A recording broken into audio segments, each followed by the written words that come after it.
I was trying. All right, ladies, we are live.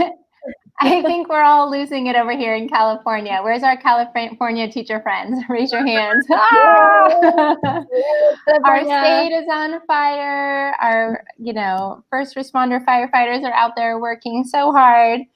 It's like, how many other things can we throw at these incredible educators? I'm so honored, so proud. We're all just barely keeping it together. And across the world, we're just kind of all in this together. But we love to start off our Saturday Facebook Lives just kind of reflecting on the week. And so we would love to share some personal reflections just in some of the conversations we've had, some of the real life teaching and learning that's going on. And girls, I just have to tell you one big kind of awesome aha I had this week was just this idea in working with a brand new teacher and an experienced teacher coming together and thinking about ways that they can share the load right now. They're being asked to do so much and, both are feeling overwhelmed. I know, Kelly, you've been using this terminology with our veteran teachers, our experienced seasoned teachers, that they also are feeling like brand new teachers this year. And so these two on a team came together and said, okay, how are we going to do this together? Work smarter, not harder. And so it was just so cool to see one kind of say, you know what, I feel really confident with this math. Let me take the lead on that. If you feel good about it, I'll share it. You can always tweak and revise. And the other said, I've been really wanting to pursue, this Lucy Calkins, unit. I would love to play with that a little bit. If you're good with it, I'm happy to share that with you.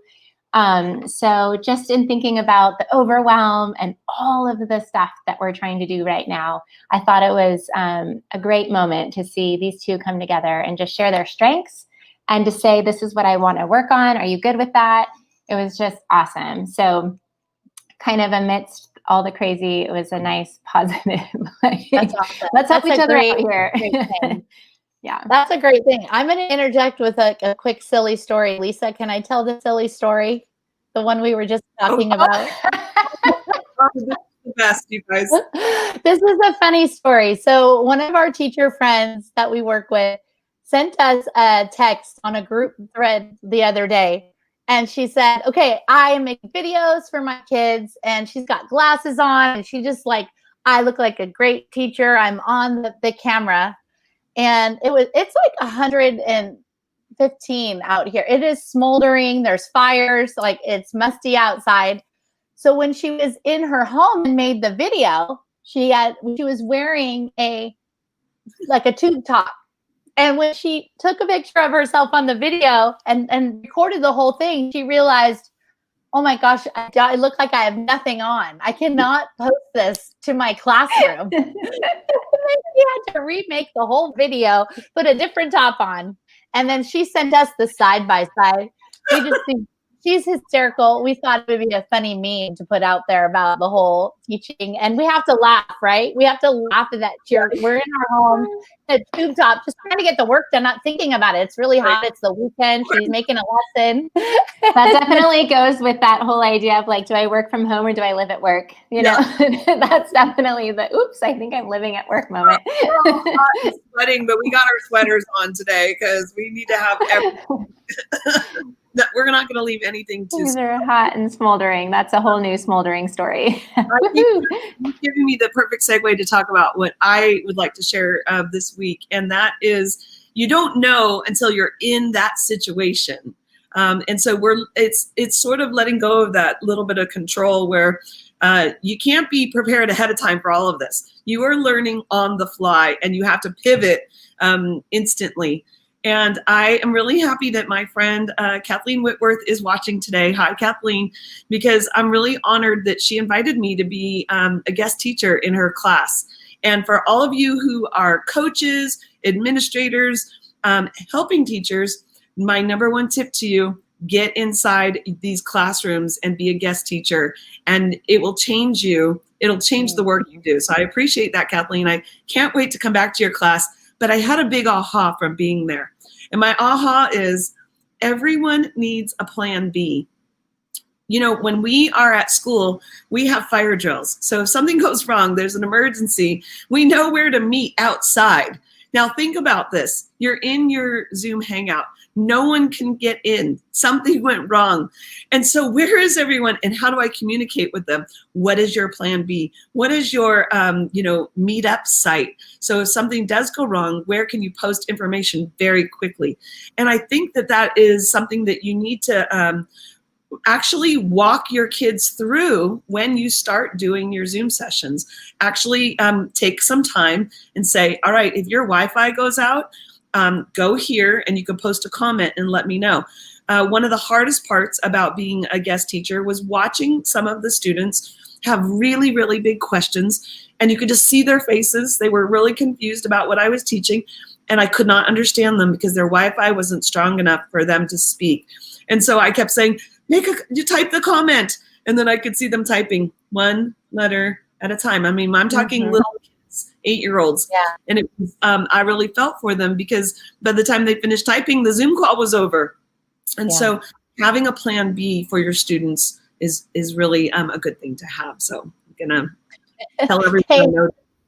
Have a plan B for yourself as well, because I was teaching this week, and we've been having like power outage, rolling blackouts, and for some reason in my neighborhood, Xfinity was down in the evenings, like a couple evenings, and I get a lot of work done in the evening, so that really kind of slowed me down to not have Wi-Fi from 5 to 9 at night, and then it would come back on. And then Wednesday I was presenting at 10 o'clock in the morning, all set, ready to go, like ready to teach. It's our professional development day that we have embedded into our week. And my Wi-Fi went out. And you know what I did? I had to phone 2 friends. Then they're in this hang out with me right now. I had to send my slides to Sarah and the Zoom. And she just like hopped on and started doing like teaching from a presentation she hadn't seen yet and like connecting with people. And I drove to Lisa's house and taught from her kitchen because mine was down. And I got there about 5 minutes late, but I was late to class. And that was very stressful. And these are the problems that people are problem solving around. So stressful, all of this. I know. And I also want to just talk about that because today our topic is less teach and less tech, more teach. And that's because there's infinite ways to use technology, and we're teaching from home. But being a teacher that connects with kids and builds empathy and creates lessons that are, culturally responsive and relevant are incredibly important. Oh my pivot, I know. So I wanted to talk to you guys about the speeches that I watched this week when Michelle Obama spoke. And when I was listening to Michelle Obama, she asked the nation, the country, to think about building empathy. And she talked about our students. She talked about our young people and how they are processing what's going on in the world around them. And it just made me really reflect on the bigger calling of being an educator. And having the platform to connect with kids and help them process this critical time of California. There's the fires, but we've had things all 2020 that have been going on. They need us more now than ever. And as we go back into our classrooms, we're still needing to really reflect on trauma-informed type instruction. And that's not a separate lesson. That's actually giving them a place to think and read and write and share their ideas. And so I'm super excited because today, Sarah Landis, who is our incredible literacy expert on our team, curriculum designer, teachers college trained, she has worked with Lucy Calkins. She has an incredible background, and she's helped our district understand the ideas of Teachers College and workshop model and teachers everywhere. She's going to share a lesson with you today and a unit around writing. And I just think that writing is the openness of a place for us to have these conversations that we need to in our communities right now and to help our students share their ideas. So I'm so grateful for what she's going to share. And I just want you to think about while she's sharing how this is not it's not labeled as an SEL or, you know, an equity lesson or a political lesson. This is about teaching the humans, and this is the work of setting up writers' notebooks and writing in your class and the structure of that. So grateful to have you. I almost want to like, don't you want to give her a round of applause, Lisa? I'm like excited. Well, just hold on a second there, girlfriend. Thank you, you guys. Honestly, we are all grappling with how to stay true to good teaching. And when we think about good teaching, it involves teaching to the humans in whatever way that feels best for you. I have this training around workshop instruction. It's a big part of what I believe is best for all learners. I had the advantage of, like Kelly said, working in New York City with different diverse communities, you know, working alongside Lucy Calkins, who also firmly believes in the power of problem solving. There's an urgency to our work. There is a lot of work to be done. We have a lot of kids we need to reach, and has put a lot of thought and intention into the design of curriculum and how to build up the teacher. At the heart of their work is the belief that teachers are truly the most important person to influence a child's education. It is not the technology. It is not anything other than the teacher. And all of the research points to that, and that's truly what they believe. So today I just wanted to share, this was one of our Hyperdoc templates that I developed as we were building of Hyperdoc templates. We have our Explore, Explain, Apply. Hi. We have our Explore. I have to interrupt you because I'm not doing the camera correctly. So here we go. Let me get your face on the camera only.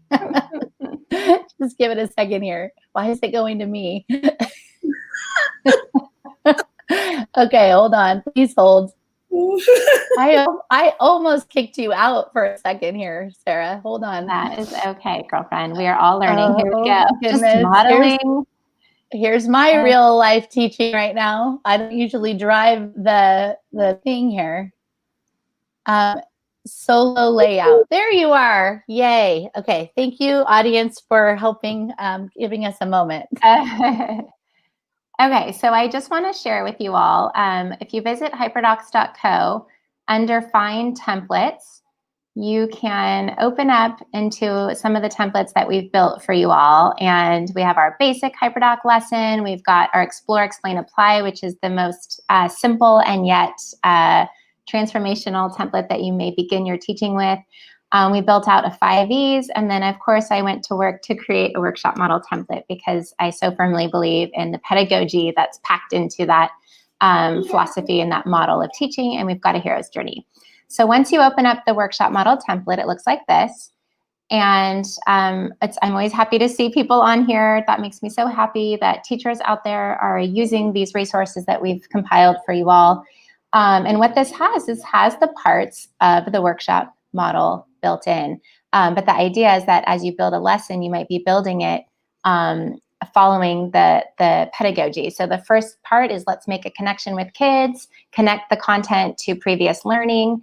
The teach or the learn, for the kids, it's really their learning. And so you might do direct instruction in a traditional classroom where the kids come to the carpet, or it may take shape differently now where it's a tutorial or a synchronous lesson, or maybe you have a diagram or an article or something as your direct instruction piece. Then there's typically some type of engagement activity, an independent application, and then a share. So in thinking about remote learning, and teachers are in this space now of teaching all of their lessons in this new format. And so I got to work and started thinking about how could I package a series of lessons over time, and had some awesome conversations with teachers around being ready to jump into content versus how do I teach my routines and procedures. Typically in class, I have them come to the carpet and then practice. Okay, come to the carpet again, sit next to your writing partner, make sure you have all of your materials with you. And so there's a lot of that kind of like initial teaching that goes on in the classroom. Well, we don't have to give that up, because at the end of the day, the technology is the technology, but the good teaching is good teaching. And so how do we still stay true to our heart around good pedagogy and setting up a year of writing instruction for our learners? So this unit was built intentionally for a 5th grade, but please know that this can be used, any grade level all the way up to 12th grade, because the essential focus is on building writers and setting up those routines and procedures. So, like I said, typically I would say to my kids, hey, come to the writing carpet with your materials, notebook, in this case, you're going to need a laptop. And so, so just kind of setting that tone right away, that these are the things you're going to need when we come together. And I'm going to pretend to kind of walk you guys through like a live synchronous lesson, but I wanted to show you kind of what may have led up to the actual lesson and how I've kind of packaged that up. The next thing I thought was important to include here is like what I mean when I use the terms I'm going to use. So I basically looked at this the structure, this workshop model structure, and thought, how can I just do the parts that are going to seem easiest and most effective in a short amount of time during a synchronous lesson? We're not hosting 45 to 50-minute lessons in the classroom where you can move the kids from the carpet back to their desks and then back to the carpet. So what might a synchronous lesson look like if it's condensed down to, like, let's say 20 minutes? And so I was really thinking, what pedagogy do I really need to build in and stay true to as I develop this kind of like mini unit to launch kids into Writers Workshop? So teaching them, the connect. Hey, when you see the word connect, this is our chance to connect to you in your life as a writer. If you see the word learn, that's going to be like your daily teaching point or your learning goal. The watch or the demo might be where you see me model a skill or a strategy in action. It could be live, or it could be I've linked up a video for them, or maybe I just have a sample for them to really study. And that's okay too. And then the your turn is kind of that, if you know Calkins, it's that off you go, right? It's that link. It's the there you go, writers. You're going to go try this out on your own. So I'm just using terminology that is more kid parent friendly from a distance. So that's why you see me saying off you go. So your snack. Okay, go get a snack. Okay, so the idea here is that I'm using the pedagogy, but I'm writing it in kid-friendly terms so that they feel comfortable looking at a screen and seeing and knowing the structure. So you can see it aligns largely to what you see here with a little twist. I always have to have a little inspiration for my writers. Just telling them, like, especially because this is the launch unit, right? Like, this is us setting up not just for a lesson, but for the year. And I just want to say this, and I'll probably be repeating this all year long. My goals for you are these things. So I want to make sure that I'm very upfront with students about that as well. If y'all will, oh, no, we're good. Okay. My daughter is climbing on the counter, getting herself a snack. I just want to make sure she doesn't fall. So why don't get down safely? All right. Thank you, sweet pea. Now, writers, I would like to take you into a lesson, and let's pretend like we are becoming students. And so here are some of the ways that I might teach a writing lesson in a synchronous fashion. Okay, so kids kind of know at this point, and I've added this to our agenda. Hey, today at 10:30, I want you to come to our live lesson with your writer's notebook and a pencil and get ready. Okay, so now I might start the live lesson with some music. So I've always got that kind of queued up and ready to go. I might set that music. It's hard to see it right now, but I might have music playing for couple minutes. All right, writers, I might be greeting my writers as they come in. Hi, oh, it's so good to see you guys. What kinds of writing have you seen today? Oh, you saw some emails. That's amazing. What other kinds of writing did you see today? Oh, that's awesome. You saw your mom writing down the schedule. What kind of writing genre would you call a schedule? Oh, okay, so I'm just chit-chatting with kids as they're coming in to my live synchronous lesson. Okay, so now I would probably have this queued up for my kids full screen. And let's say I'm using Zoom. Most likely I would have myself in speaker view, and I would have to actually train the kids in how to adjust their screen. So you know how there's that bar and they can drag it over. So there's going to be times where I'm going to want them to see me a little bit bigger because I might be actually holding up my own writer's notebook. Or there's going to be times where I want them to see the screen as largely as possible. So I've probably done some of that pre-teaching work prior to coming in and doing this actual lesson. Those are kind of the norms that we're working on, the routines, procedures for video conferencing, just trying to maximize the learning space and what that looks like on their end. What does the student-facing screen look like, right? So many of you have been grappling with that. Some of you are teaching from your classrooms. Some of you are teaching from your homes. I'm at my kitchen table. You know, this is real life. So just kind of doing some of that pre-teaching work to help the kids know how to navigate the lesson on their end. So I would have also, we've been talking about this, Kelly and Lisa and I were just chit-chatting about some of the best strategies that we've seen to kind of like pass out, you know, the day's lesson. And in this case, I have a lot of my unit pre-packaged. And if you see as I scroll, you'll see that many of the lessons are already here ready to go. But I just wanted to kind of pass out this one slide, slide 5. So let's assume that I have invited my students to create their very own writing notebook. Very simple. Let's say it's their name, period 2. This could potentially be a year-long notebook where they just put in a little divider. This is unit 1. Okay, now they're ready to add the day's lesson. So I'm going to teach my kids to click on the slide by hovering, not actually on the slide itself because you might not get the whole thing, but over in the slide, and I would have them copy and paste it right in to their individual notebook. I could put the actuals, I could pull out that slide and drop that into Google Classroom and they could just receive one slide at a time. That's another method.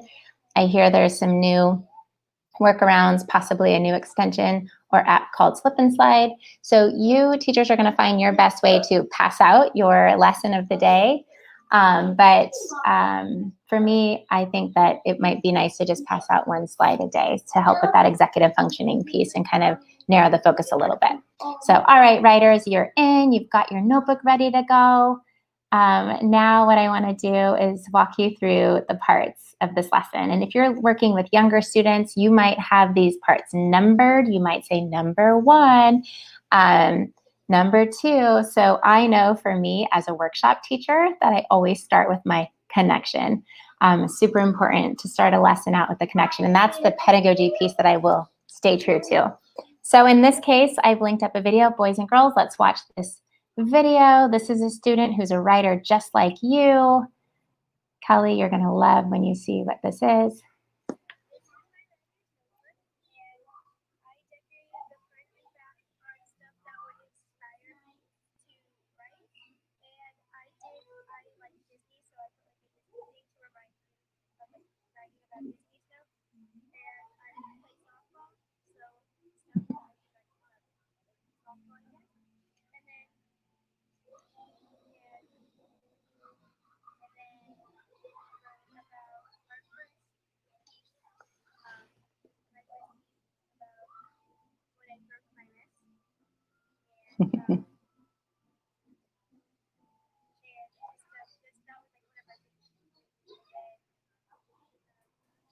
Hey, Sarah, my friend, we can't hear her that well. Okay, well, I just will talk through that a little bit, but my connection in this case is to share with students what a writer's notebook is going to look like when it's all filled out. That's kind of a finished version. Of course, they might hold up their empty notebook and look at those empty pages. Those are going to be filled up. So my connection is really an opportunity to connect with the kids, and you can do that in so many different ways. It might be you read a poem aloud. It could be a video. It could be a meme. You could, I want you to think of how much fun you can have with that connection piece. Next, writers, I want to take you into this, the teaching point. Now, you'll notice here I have my notebook and I wrote TP, that stands for teaching point, which matches what it says right here. And it says, writers learn to live their lives as writers, and they keep personalized notebooks. Writers, I'm going to invite you to jot that at the top of your notebook. You can use less words if you want, or write the whole thing if you'd like. So I'm going to go ahead and write live like a writer. And then I'm going to write keep a notebook.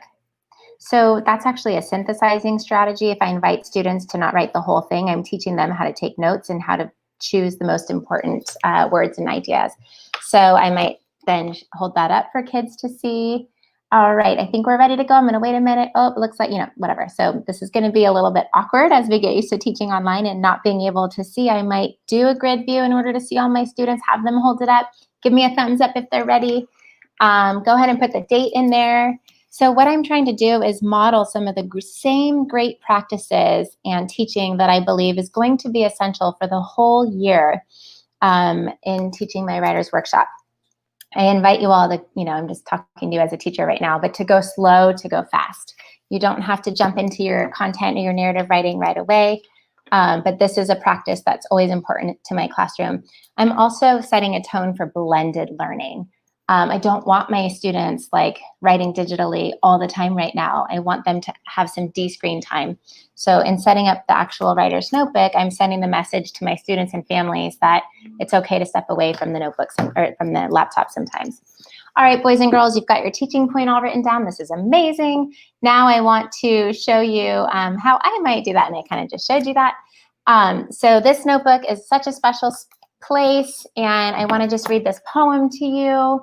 This is a poem that I hope it inspires you to let your notebook become the most special place it can be for you today. This poem is called It's a Place. Why am I keeping this notebook? Because it's a place where I can keep track of my life. It's a place where I can observe closely and where I can store little pieces of strength. It's a place where I can keep the elements of life, lightning, fire, ice, time, and space, and writing, poetry, words, eyes. It's a place where tales weave. All in all, it's a place for me. Writers, if you could just drop a line in the chat, what word or phrase did you like best from this poem? I'm going to have kids kind of just reread and have a little interactivity with this poem. Teachers, notice how I zoomed in. I want to make sure you guys have had an opportunity to set up your laptops to where you're able to zoom in on a screen. That does not work with Google Slides. You'd have to do it with the Command plus button. But thinking about our students that, just the accessibility of the text and just thinking about learning on a screen. Oftentimes you'll want to zoom in on a certain part. For me, students, I really love this line right here. It's a place where I can keep the elements of life, lightning, fire, ice, time, and space. So I can take that literally these days with the lightning and the fire, or I can take that figuratively. Isn't that cool? Okay, so this is a space where I get to keep anything and everything I want as a writer. So let's think about your writer's notebook. This is going to be the place where you can cut and glue and decorate and personalize and write and jot and question and wonder. So right now, boys and girls, I'm going to send you off. I'm going to set a 2-minute timer. I'm going to ask you to go off in your house and find something that you can either tape into your writer's notebook or something that you might inspire you to write about later. So see how we said we live our lives as writers? I want you to walk around your house, do a little wonder walk around your house, find something that you think might inspire you to write later and bring it back and tape it into your notebook. On your marks, get set, go. And then teachers, I would, set a little timer for myself. I would probably use Alexa. Alexa, please set a timer for 2 minutes. And the kids are off, walking around the house. They've moved away from the screen, okay? This is one interactive strategy that I can use that doesn't involve any technology at all. So my hope is that kids are off exploring their houses. I'm sure I have a couple that are still here. So I could be talking and connecting with them. But the whole idea here is that I have my kids off and moving around. How awesome is that? So when they come back, let's say I've found a little something that I can model. I might tape that in. Okay. All right, writers, you're starting to make your way back. This is so exciting. Okay, everyone hold up something that you found. I might, if I were teaching this on Zoom, I can't do this right now, but I would go into grid view and see kids that were willing to hold up something. And if they're not showing their face on camera, that's okay too. They could always write it in the chat. What's something that you found that you're excited to share or to share in your notebook? And so I'm going to ask kids to share if they feel comfortable. They always have the right to ask. Bubble Guppy app. Okay. From your phone where I can have Bubble Guppy stuff. Later, sweetie. I can't wait. I can't wait. Okay, so let's say that we now have, I have my little monster. This is going to inspire me to do some writing later when I just want to do some free writing. I'm going to take that into my writer's notebook. Okay, writers, what are some things you found? Okay, awesome. Now, the last thing I'm going to invite you to do for your independent time today is to go through and have some fun decorating your notebook. If you bought a fancy notebook like this, or the one we gave you for school is looking a little boring, we want you to decorate it, have fun. Teachers, this is something that I've done for years. Even as I get older, I still have joy as I decorate my own notebook. We want to really promote that off-tech time, that creativity, hands-on creativity.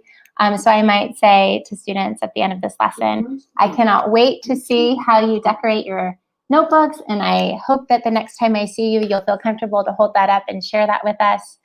And that's it.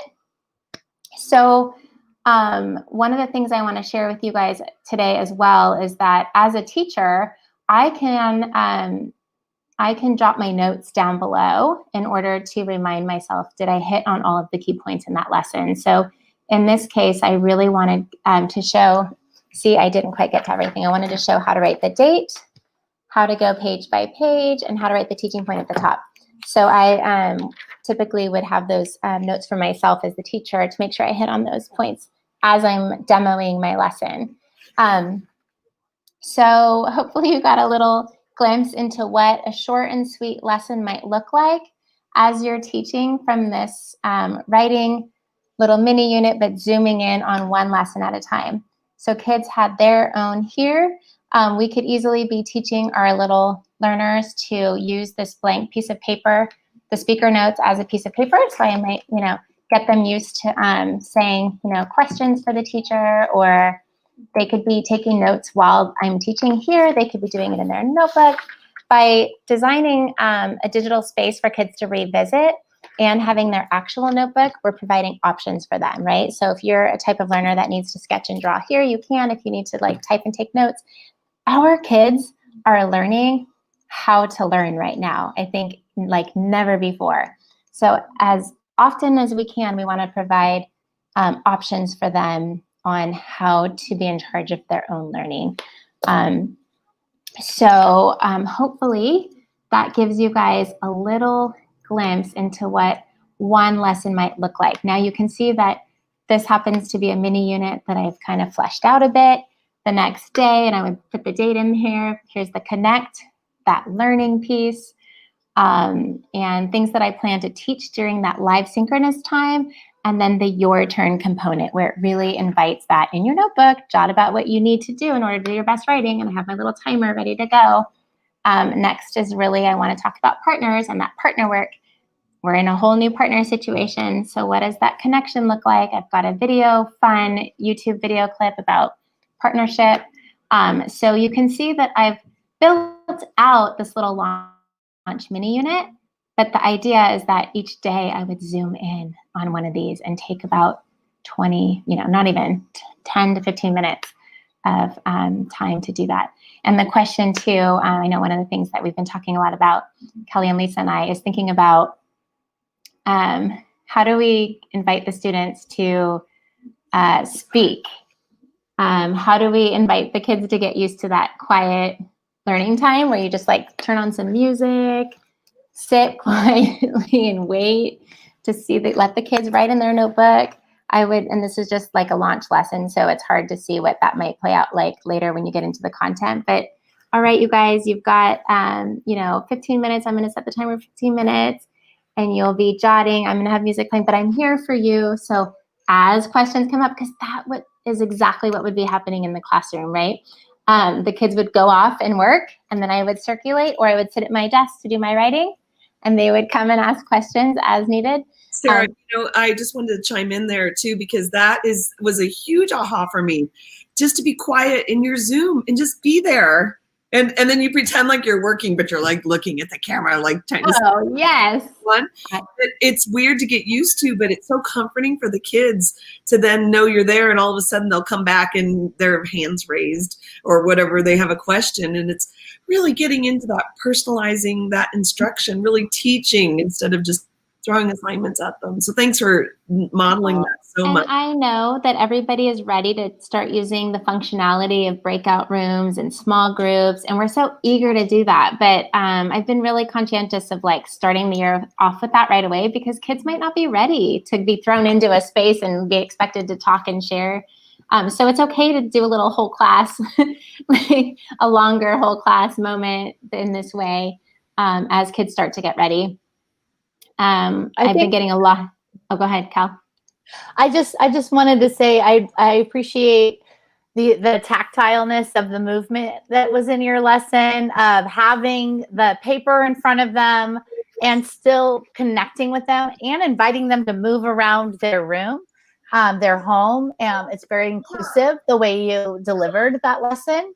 And I think what's a challenge sometimes is teachers will ask, well, how am I going to grade it, or how am I going to, get that? And I know you're going to speak to that because we've talked about that, but I guess it begs that bigger question, like back to the empathy, back to the calling of teaching, and that you're teaching them to be writers, to capture these moments in time, to like look around them and observe the world around them and make observations. And through that is how we build empathy. And through that is how we have conversations that are bigger, and we understand the world bigger, that's bigger and around us. So I just think it's a beautiful launch into that. Not only that, Kelly, when we talk about personalizing instruction, they're in their houses. You really get them to really think about themselves in the space where they live, and it's their uniqueness that they can bring. What did you find when you went off on your hunt? I've heard parents give feedback about that, and they just find joy seeing their little one run off on some hunt or scavenger hunt. I think someone posted the other day that they had to go find, and they came back with jam or jelly. And then that was like what they loved it. I was like, what's going on in this lesson? And I think there's such small ways where we can share parts of ourselves just by what we ask of kids. So thanks, Sarah, for that too. I think it's I love the Marilyn said in the comments, think big and start small. And I think not overthinking this, bringing that craft, your expertise to the instruction you've always done and done really well. You can do that this way and connect with people. So I loved your lesson. I think it's going to be, thank you. And I know a big part of workshop is the share. And I've been seeing some teachers, because I know today we didn't really want to talk about the tools. It's not about the technology. Like, it's literally get your notebook, find something, tape it in for all ages. If I say, live your life as a writer, it could be that I'm reading my phone, how do I make that, just all the different things. But the share piece could be really where you get creative with tools. I mean, I think as I'm building out these units or these workshop model lessons, like the connection and the share is when you can really utilize the wealth of stuff that's out there. I've been working with one of our 5th grade teachers, and she's having fun thinking about like how to make the share piece. And that's that come back together. And so that's where you would maybe incorporate, Flipgrid as like a read. Maybe the kids wrote a poem in their notebook, and that's where they can kind of do a little publishing and a little responding to each other. One of the parts that makes a true workshop model so powerful is the engagement piece and the student engagement with each other, and having writing partners that they meet with consistently. And so that we're kind of all still reimagining. But I think it can be done in small ways. And I know that question keeps coming up, and I'm assuming many of you are kind of toying with how partnerships are going to look. And I've been inviting teachers to try, once you get to know your readers, once you get to know your writers, set them into a partnership of 2, and then bring 2 groups together to do 4, and then bring 2 4s together to make it 8. So depending on what grade you teach and how many kids you have, if you have 24 kids, And in our district, they're really doing that really synchronous lesson time 4 days a week. So you've got groups of 8. It's going to be easier to hit one group of 8, a day, let's say. So as you're thinking about getting to know your writers, partnering them up, a 2, a 4, and an 8, I think is going to help teachers think about, now I can get in with this 2, with this 4, or this 8. So just kind of starting to think about some of the same practices, but reimagined. And so that's like another question I've been getting a lot, is like, how do I do writing partners, and how am I going to do small group instruction, and when am I going to meet with them? And so let me just put that 2, 4, 8 in your head, and then whatever small group time you have, you can kind of, and that doesn't have to be done right away. I think, like we wanted to share with you all today, building that community of writers first, letting them feel comfortable, trying things out in a notebook, bringing in the practices and the routines and the norms first, and then getting them ready to go off on their own and chit-chat and connect, because they need that for sure. But I hope that this helps. I know there was a couple interruptions. I apologize. And my screen sharing was not perfect. Sarah, that's real life. That was my user error, but you were actually modeling your grace right there, sister, with your daughter in the room. This is what teachers have been asked to do, and teach from home. And we were your class today, and you just kept teaching through it, and that's what is happening. So thank you for modeling that. Yeah, and sometimes, Sarah, I mean, I'm sure any teacher, I can tell she's looking, and we can always tell when she's parenting. Why do the kids know when to, they just know. Everyone offers that grace that we would know if you turned your camera off and left, we would know what was going on. And everyone in the chat right now would be like, yes to that. Well, it's like we were saying, Kelly, with your Wi-Fi going out, it's like real life. And it's happening to teachers and families. So that grace and empathy piece both ways, right? So I think families are also feeling the anxiety of having everything perfect and having their kids ready to go, and something, it doesn't happen properly. So I think just acknowledging that we're all in the same space and recognizing how uncomfortable. And then also with that comes the celebrating the good things. Okay, and I think good happened. Yeah.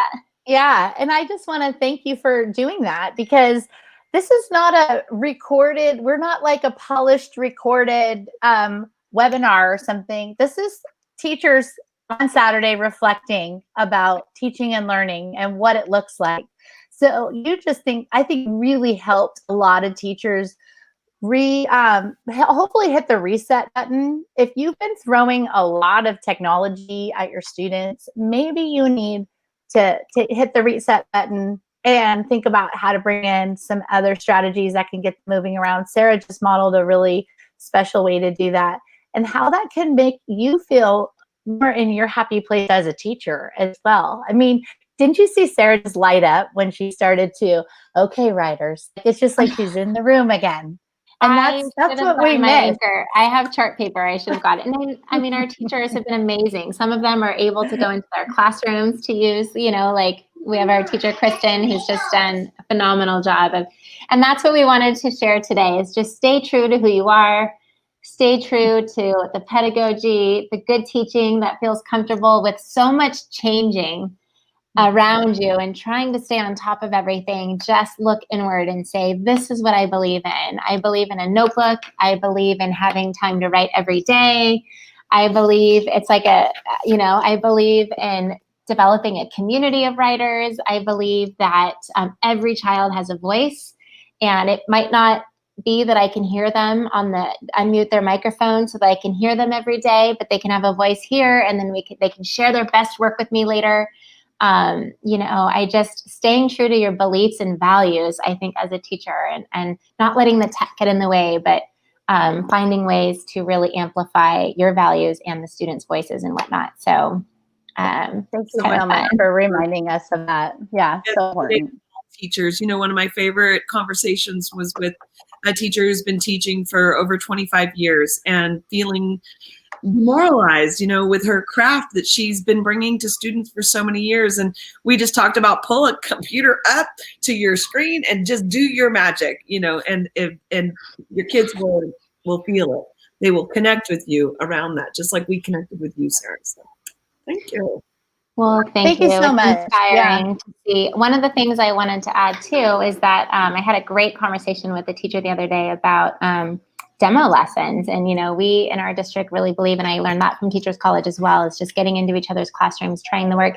This could be a time, maybe we'd talk about this later, where we can do more of that, because it's so much easier to visit another classroom now, right? Where I could have 66 students. I could have another class join my class if I want to build a community of writers in a different way. So that was, this is going to be where we can really start to reimagine some things and get into each other's classrooms, maybe now more than ever, in really unique and different ways, to see each other teach. I think that's what's really cool. Is I see Lisa Alba's in here. If I can go in and watch Lisa Alba teach a writing lesson, I'm going to learn so much from that. I need to see Kathleen teach grammar, because I think that you, Kathleen, rock. Like, you make a grammar or something that sounds so amazing. But like, now I can maybe go, and you could, it's so much easier now, So I'm excited for the growth that's to come this year, and it's fun to teach. And thank you for letting me use you guys as my little guest students today. I love it. So if you're new to our Facebook group and you're just wondering what we're all about, we're really all about teaching and teaching well on and off tech. But that's what Hyperdocs are. And we've shared a lot of ideas of how to do that at our Hyperdoc Academy, which we launched a few months ago. And we just released some new courses in the last few weeks. But there's a lot of courses on there already that talk about some strategies for how to do this work. And so we're hoping to provide a space to solve problems and create and just share best practices with our community. So I invite you to check that out if you haven't checked it out yet. We're here every Saturday. We are here thinking, problem solving. If you have an idea or you have something to share, we invite you to please reach out to us, because we love having guests and we love to just highlight the incredible work that educators do. We are part of you and doing the work, but just I'm personally moved by the calling and the what people are doing right now to take care of our communities in this really, really trying time. I just really appreciate everybody for that. So Lisa or Sarah, do you have any closing words or are feeling like you want to share anything before we end today? Lisa's typing. She's in the chat. You comment in the chat, because you just got me thinking there. You feel like you missed that instructional piece and it was too fast, you came in late. The Academy is really built for you to go for a deep dive in these little nuggets of how do I design this? How do I even pick a topic? How do I then package it? And then how do I deliver it? And they're all really broken down into lessons that are bite-sized and sort of chewable for you if you're really looking to master this craft. And I just have to say, we're really proud of some of those lessons we've created and would love for you to experience them if you like. Yes, agreed. Thank you to those of you that join us each week. We know you're busy, and we're grateful for the time together. Okay, well, we will be here back next Saturday with some new things to talk about, new reflections on teaching and learning and Hyperdocs. So we'll have a wonderful week, and just know that we appreciate you. Bye.